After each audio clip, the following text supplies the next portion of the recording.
کہ کم سے کم اس پر اظہار اپنی ناراضگی کرے اور دنیا کی حکومتوں کو بتائیں کہ مسلمانوں کو بہت ستا لیا، اب نہ ستائیں اور ظلم و ستم جو کر رہے ہیں اس سے باز آئے، مسجد اقصیٰ کو ہاتھ نہیں لگائیں، یہ ہمارے لیے قابل احترام ہے، اسی لیے یہ موضوع مقرر کیا ہے۔ اور اب میرے محترم مکرم، میں تو چاہتا تھا سب سے آخر میں حضرت کا بیان ہوتا اور دیر تک بیان ہوتا، سب لوگ لطف لیتے، لیکن حضرت نے اپنا واپسی کا جو ٹکٹ کرایا وہاں سے لکھنؤ سے، وہ کرایا نوچندی کا جو 12 بجے یہاں سے جاتی ہے، اس سے پہلے آپ کو اسٹیشن پر پہنچنا ہے۔ اس لیے میں حضرت سے گزارش کر رہا ہوں کہ بلا تاخیر حضرت تشریف لائیں اور اپنی مواعظ حسنہ سے خصوصاً اس موضوع سے مسلمانوں کو آگاہ فرمائیں اور مسلمانوں کے ایمان کو تازہ کریں اور ان کے اندر ایمانی جذبہ پیدا کریں۔ آمین وآخر دعوانا الحمدللہ رب العالمین۔ عالم دین داعی اسلام حضرت مولانا سید سلمان حسینی ندوی دامت برکاتہم، استاد حدیث دارالعلوم ندوۃ العلماء، رکن مسلم پرسنل لا بورڈ، صدر جمعیت شباب الاسلام، بانی اور روح رواں جامعہ سید احمد شہید کٹولی تشریف فرما ہیں۔ ہم دل کی گہرائیوں سے مولانا موصوف کے ممنون و مشکور ہیں۔ مولانا موصوف اپنی تقریر اور تحریر کے ذریعے دین اسلام کی بہت بڑی خدمات انجام دے رہے ہیں۔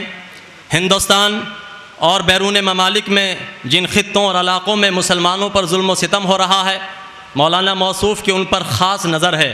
اور حتی الامکان اپنا دعوتی فرض اور دینی فریضہ بحسن خوبی انجام دے رہے ہیں۔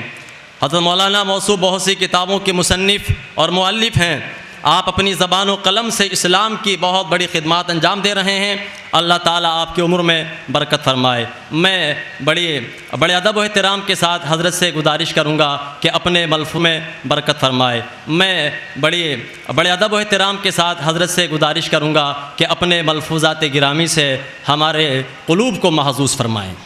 ونستغفره ونؤمن به ونتوكل عليه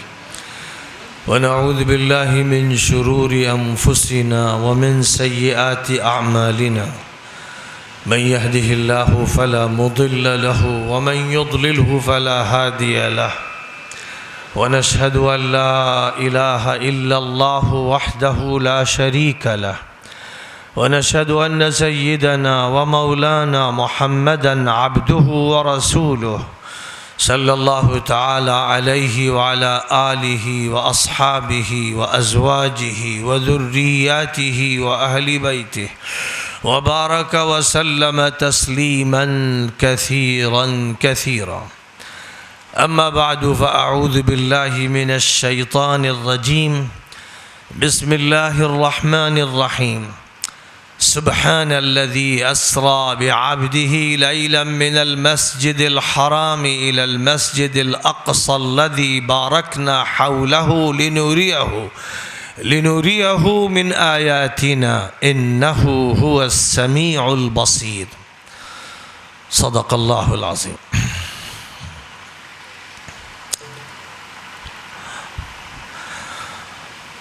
مسلمانان ہندوستان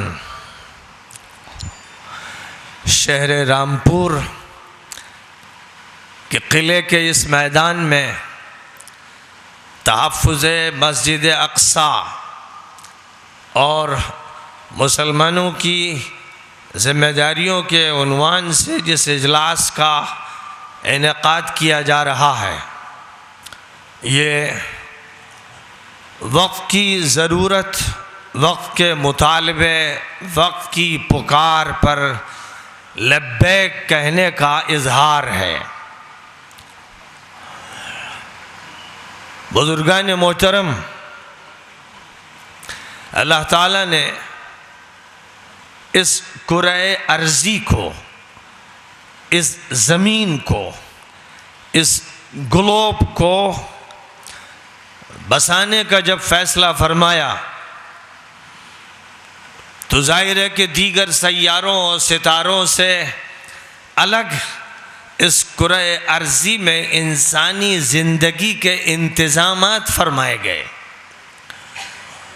اس کو ایک ایسا سیارہ یا ستارہ نہیں بنایا گیا کہ جہاں پانی نہ ہو، سبزہ نہ ہو، زندگی کی ضروریات نہ ہو. پہلے سارے انتظامات فرما دیے گئے. خلق لکم ما فی الارض جمیعا، زمین میں جو کچھ بھی ہے تمہارے لیے، تمہارے فائدے کے لیے اللہ تعالیٰ نے پیدا فرما دیا. اس مرحلے سے فراغت کے بعد اللہ تعالیٰ کی طرف سے یہ فیصلہ ہوا اور فرشتوں کے درمیان اس کا اعلان ہوا کہ اس سیارے پر، اس کرے پر، اس گلوب پر، اس زمین پر ایک ایسی مخلوق کو آباد کیا جائے گا جس کو زمین کی خلافت سونپی جائے گی، جس کو کرۂ ارضی کی ذمہ داریاں دی جائیں گی، جس کے ہاتھ میں اللہ تعالیٰ کی نیابت اور نمائندگی میں تصرفات اور اختیارات عطا کیے جائیں گے. یہ وہ بات تھی جس کا اظہار اللہ تعالیٰ نے مقربین بارگاہ فرشتوں کے سامنے فرمایا، اور اپنی آخری کتاب میں آخری نبی حضرت محمد مصطفیٰ صلی اللہ علیہ وسلم کو یہ قصہ ان الفاظ میں بتایا. وَإِذْ قَالَ رَبُّكَ لِلْمَلَائِكَةِ إِنِّي جَاعِلٌ فِي الْأَرْضِ خَلِيفَةً. یاد کرو اس وقت کو جب کہ تمہارے پروردگار نے فرشتوں سے کہا تھا کہ زمین میں ایک خلیفہ کا تقرر کرنے والا ہوں، زمین میں ایک وائسرائے متعین کرنے جا رہا ہوں، زمین میں اپنے ریپریزنٹیٹیو، اپنے ترجمان، اپنے نمائندہ کے تقرر کا فیصلہ کر چکا ہوں. یہ زمین جس کو حوالے کی جائے گی اور جس کے لیے ہم نے اس زمین کے انتظامات کیے ہیں، اور جس کے لیے فضائی انتظامات کیے ہیں، جس کے لیے ہم نے نہ صرف یہ کہ اس زمین کی خشکی کو اور تری کو اور فضا کو مسخر کیا ہے، بلکہ ہم نے سورج کو، چاند کو، رات کو، دن کو جس کے لیے مسخر کر دیا ہے، جس کی خدمت کے لیے لگا دیا ہے. سخر لکم الانہار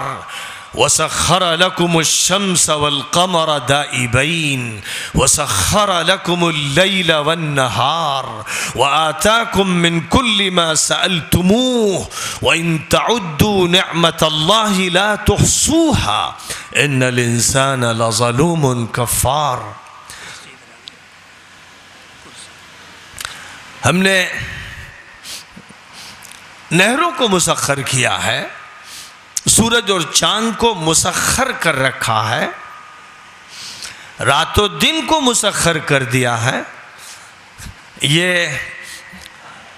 کرۂ ارضی مرکزی مقام رکھتا ہے، باوجود اس کے کہ بہت سے سیاروں اور ستاروں سے اس کا حجم چھوٹا ہے، باوجود اس کے کہ بہت لمبے چوڑے فاصلوں پر فضائے بسیط میں ستاروں اور سیاروں کی کہکشائیں ہیں، لیکن اس روئے زمین کو مرکزی مقام دیا گیا ہے. اس لیے اس زمین میں جس انسان کو بسایا جانے والا ہے، جس کو خلیفت کی حیثیت دی جانے والی ہے، اس کے لیے سورج کو بھی مشغول کیا گیا ہے، چاند کی چاندنی کو بھی بکھیرا گیا ہے، اس کے لیے فضا کو قائم کیا گیا ہے، گیسز کا نظام بنایا گیا ہے، اس کے لیے اس زمین کو وسعت دی گئی ہے، اس کے لیے نباتاتی اور حیوانی اور جماداتی انتظامات کیے گئے ہیں، اس کے لیے معدنیات کا انتظام کیا گیا ہے، سیال مادے اس کے لیے، جامد مادے اس کے لیے، اس کو یہ حیثیت دی گئی ہے کہ وہ مالک الملک اور احکم الحاکمین کی ترجمانی کرتے ہوئے اس روئے زمین پر اپنی حکمرانی کے نظام کو قائم کرے. یا داود انا جعلناک خلیفۃ فی الارض فاحکم بین الناس بالحق، اے داود ہم نے تم کو زمین میں خلیفہ بنایا ہے، لوگوں کے درمیان حق کی بنیاد پر فیصلے کرو، حکمرانی کرو۔ یہ وہ حکمرانی ہے جو پیغمبروں کو سونپی گئی، ان کے نمائندوں کو سونپی گئی، اور آخری نبی حضرت محمد مصطفیٰ صلی اللہ علیہ وسلم کو یہ حکمرانی سونپی گئی، اور اس طرح سونپی گئی کہ پوری انسانیت کو ان کی رعایا کی حیثیت عطا کی گئی، اور پوری انسانیت پر یہ ذمہ داری ڈال دی گئی کہ جب تک محمدی دربار سے کوئی فیصلہ نہ ہو اس وقت تک ان کے لیے جائز نہیں ہے کہ وہ اپنی زندگی کے مقدمے کو حل کرنے کا دعویٰ کریں۔ ان کے تمام مقدمات اور مسائل کا حل اگر ہونا ہے تو محمد عربی علیہ السلام کے دربار میں ہونا ہے، اور جو اپنی زندگی کے کسی بھی مسئلے کو دربار نبوی سے لے کر کہیں اور جائے گا، کسی اور ڈیوڑی کی تلاش کرے گا، کسی آستانے کی تلاش کرے گا، کسی دربار کی تلاش کرے گا، تو اس کا مطلب یہ ہے کہ وہ محمد کے ساتھ کفر کرے گا، وہ رسالت کا انکار کرے گا، اس کا تعلق نہ اللہ سے قائم رہ جائے گا نہ اللہ کی کتاب سے قائم رہ جائے گا۔ اس لیے فرما دیا گیا فَلَا وَرَبِّكَ لَا يُؤْمِنُونَ حَتَّى يُحَكِّمُوكَ فِي مَا شَجَرَ بَيْنَهُمْ ثُمَّ لَا يَجِدُوا فِي أَنفُسِهِمْ حَرَجًا مِّمَّا قَضَيْتَ وَيُسَلِّمُوا تَسْلِيمًا۔ آپ کے پروردگار کی قسم، یہ لوگ اس وقت تک مومن نہیں ہو سکتے جب تک کہ اپنے تمام مسائل آپ کی خدمت میں پیش نہ کریں، جب تک کہ اپنے تمام مقدمات آپ کی عدالت میں آپ کے دربار میں نہ لائیں اور پھر آپ کے فیصلے کا انتظار کریں، اور جو فیصلہ آپ کر دیں اس کے سامنے سر تسلیم خم کر دیں۔ آپ کے فیصلے کے بارے میں نہ ان کے دل میں کوئی شک پیدا ہو، نہ ان کی زبان پر کوئی اعتراض آئے، اور نہ ان کی زندگی آپ کے فیصلے سے منحرف ہونے پائے۔ ایمان کی یہی پہچان ہے کہ اللہ احکم الحاکمین ہے، اور محمد صلی اللہ علیہ وسلم خلیفۃ العالمین ہے، اور خلیفۃ العالمین کو رسول العالمین اور رحمت للعالمین بنایا گیا ہے، اس لیے کہ جس نظام خلافت کو عطا فرمایا گیا ہے وہ رحیمانہ ہے، کریمانہ ہے، عادلانہ ہے، منصفانہ ہے، انسانی حقوق کے تحفظ کے لیے اس کو وجود میں لایا گیا ہے، ظالموں سے پنجہ آزمائی کے لیے اور ان کی کلائیوں کو توڑنے کے لیے، اور ماحول کو ظالموں سے، ستمگروں سے، طاغوتوں سے آزاد کرانے کے لیے، اور مظلوموں کی صدا سننے کے لیے جس نبی کو برپا کیا گیا کہ وہ پوری دنیا کو ظالموں اور طاغوتوں سے نجات دے کر پوری دنیا کے انسانوں کو، جنوں کو رب العالمین سے مربوط کر دے، اور پوری اس دنیا کے سر کو اللہ کے سامنے جھکا دیں،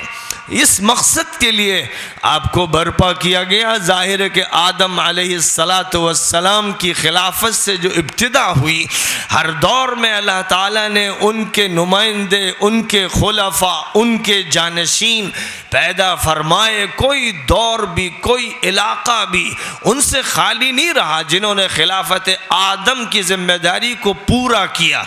لِكُلِّ قَوْمٍ ہاد، ہر قوم کا کوئی ہادی، کوئی رہبر اللہ کی طرف سے متعین کیا گیا، اور رسلا مبشرین ومنذرین لئلا یکون للناس علی اللہ حجت بعد الرسل، رسولوں کا ایک سلسلہ جاری فرمایا گیا جن کو کام یہ دیا گیا کہ وہ ماننے والوں کو خوشخبری سنا دیں اور نہ ماننے والوں کو آگاہ کر دیں، خبردار کر دیں، عذاب الہی سے ڈرا دیں۔ اور یہ سب انتظام اللہ کی طرف سے اس لیے کیا گیا تاکہ لوگوں میں سے کوئی فرد بھی یہ کہہ نہ سکے کہ اے اللہ ہمیں نہیں معلوم تھا کہ تیری ہدایت کس کو دی گئی اور کس کے ذریعے سے منتقل کی گئی، تاکہ لوگوں کے پاس اللہ کے خلاف کوئی حجت و دلیل باقی نہ رہ جائے۔ اس لیے انبیاء و رسول کا یہ سلسلہ چلتا رہا یہاں تک کہ اللہ تعالیٰ نے اس کی تکمیل فرما دی، انسانیت بلوغ کی عمر کو پہنچ گئی اور آخری نبی کو برپا کر دیا گیا اور اعلان کر دیا گیا ما کان محمد ابا احد من رجالکم ولکن رسول اللہ وخاتم النبیین، محمد صلی اللہ علیہ وسلم تمہارے مردوں میں سے کسی کے باپ نہیں ہے، وہ اللہ کے رسول ہیں، پیغمبر ہیں اور تمام نبیوں کے سلسلے کو ختم فرمانے والے ہیں۔ یہ حیثیت ان کو دی گئی ہے، پوری دنیا کے لیے دی گئی ہے، رہتی دنیا تک کے آخری دور کے لیے دی گئی ہے۔ کوئی دور ان کی نبوت و رسالت سے مستثنی نہیں ہے، کوئی علاقہ مستثنی نہیں ہے، کوئی قوم مستثنی نہیں ہے، سب آپ کے امتی ہیں، سب آپ کے تابع ہیں، سب کو آپ کی سننا ہے، سب کو کہنا ہے ان ھدی اللہ ھو الھدی، ہدایت اور رہنمائی صرف اللہ کی ہدایت ہے، اللہ کے علاوہ کسی کی ہدایت نہیں، اور اللہ کی ہدایت کے ترجمان حضرت محمد مصطفیٰ صلی اللہ علیہ وسلم ہے، ختم المرسلین و خاتم النبیین۔ آخری دور میں تا قیامت یہ مقام اب انہی کو عطا فرمایا گیا، اس لیے ہدایت آپ کے راستے سے ملے گی، آپ کے علاوہ آپ کسی کو یہ حق نہیں دیا گیا کہ اس کے راستے سے ہدایت مل سکے۔ یہاں تک کہ ماضی کے اولو العزم پیغمبروں میں سے بھی اگر کوئی پیغمبر محمدی دور میں آ جائے تو اس کو محمد کا امتی بن کر رہنا ہوگا، وہ اپنی نبوت کی ڈفلی بجا نہیں سکتا۔ موسیٰ بھی اگر تشریف لائیں جو اولو العزم پیغمبر تھے اور جنہوں نے فرعون کو شکست دی اور جن کی خاطر فرعون کو ڈبویا گیا، وہ بھی اگر تشریف لائیں گے تو انہیں بھی یہی کہنا پڑے گا کہ نظام محمدی ہی کو برپا کرنا ہے اور محمد عربی سے ہدایت ربانی کو حاصل کرنا ہے اور شریعت محمدی کو نافذ کرنا ہے۔ یہ وہ بات ہے جس کو حضرت محمد مصطفیٰ صلی اللہ علیہ وسلم نے یوں بیان فرمایا لو کان موسیٰ حیا ما وسعہ الا اتباعی، اگر موسیٰ بھی آج زندہ ہوتے تو انہیں بھی میری پیروی کرنی پڑتی۔ اور اسی لیے جب یہ فرمایا کہ عیسیٰ مسیح آخری دور میں آسمان سے نزول فرمائیں گے تو بحیثیت امتی رسول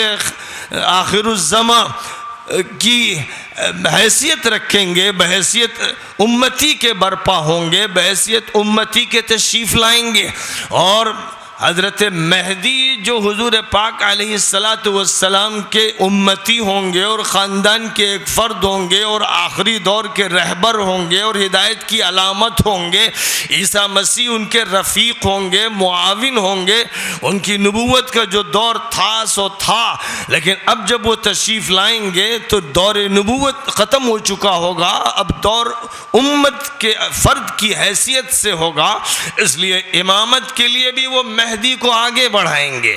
یہ وہ حقیقت ہے جس کا اظہار احادیث میں فرمایا گیا ہے اور قرآن کے اشاروں میں اس کا تذکرہ فرما دیا گیا ہے۔ اس لیے اس مسئلے کا تعلق پوری انسانیت سے ہے، کیونکہ آخری نبوت محمدی نبوت کسی طبقے کے لیے، کسی دور کے لیے، کسی قوم کے لیے، کسی علاقے کے لیے، کسی زبان کے لیے محدود نہیں ہے، لامحدود نبوت ہے، لامحدود رسالت ہے، عالمی رسالت ہے، آفاقی رسالت ہے۔ یہ ایک ایسی رسالت ہے جس سے نہ امریکہ مستثنی ہے، نہ آسٹریلیا، نہ ساؤتھ افریقہ مستثنی ہے، نہ کوہ قاف اور چچنیا، دنیا کے تمام خطے، اس گلوب پر بسنے والے جن اور انس سب کے سب امتی رسول آخر الزمان ہیں، اور ان کی نجات اسی میں ہے کہ ان کی مانیں، ان کا اتباع کریں، ان کے راستے پر چلیں، ان کی دعائی دیں اور ان کا حوالہ پیش کریں، بات ان کے حوالے سے کہیں، اور جو ان کے ذریعے وحی اس امت کی طرف منتقل کی گئی ہے اس کو دانتوں تلے دبا لیں اور اسی کی بنیاد پر قدم بڑھاتے رہیں۔ اور اس بات کو یاد رکھیں کہ اس نبوت کو صرف اس لیے برپا نہیں کیا گیا کہ کچھ لوگ نیک اور متقی بن جائیں، صالح بن جائیں، صوفی بن جائیں، زاہد بن جائیں، ملا بن جائیں، نمازی بن جائیں، معاشرے میں سے کٹ کر کچھ لوگ زاہدانہ زندگی گزاریں، متعبدانہ زندگی گزاریں۔ مقصد یہ نہیں تھا کہ عام آبادیوں سے کٹ کر کچھ جزیرے بنا دیے جائیں، کچھ لوگ الگ اپنی زندگی گزاریں، غاروں میں چلے جائیں، پہاڑوں کی چوٹیوں پر رہیں، جنگلات میں گزارا کریں، یا پھر چہار دیواریوں میں بند ہو جائیں اور بس اپنے تئیں زندگی گزاریں اور یہ سمجھیں کہ ان کا دائرہ محدود ہے۔ ہرگز ہرگز نہیں۔ وما ارسلناک الا رحمتا للعالمین، ہم نے آپ کو رحمت بنا کر بھیجا ہے تمام جہانوں کے لیے، تمام طبقات کے لیے، تمام دوروں کے لیے، تمام انسانوں کے لیے، تمام جنوں کے لیے آپ کی حیثیت رحمت للعالمین کی ہے۔ وما ارسلناک الا کافتا للناس بشیرا ونذیرا، ہم نے آپ کو تمام انسانوں کے لیے بشیر و نذیر بنایا ہے۔ ظاہر ہے کہ جب یہ بات فرمائی گئی کہ تمام انسانوں کے لیے، مکہ مکرمہ سے اس سلسلے کا آغاز فرمایا گیا، اور مکہ مکرمہ میں مشرک تھے اور کافر تھے اور ملحد تھے اور دہریے تھے اور لا ادری تھے اور عیاش تھے اور فاسق و فاجر تھے، ہر طبقے کے لوگ تھے، اور وہ بھی جانتے تھے جو عیسائی تھے، جو یہودی تھے، جن سے رابطہ آگے چل کر مدینہ منورہ میں ہوا۔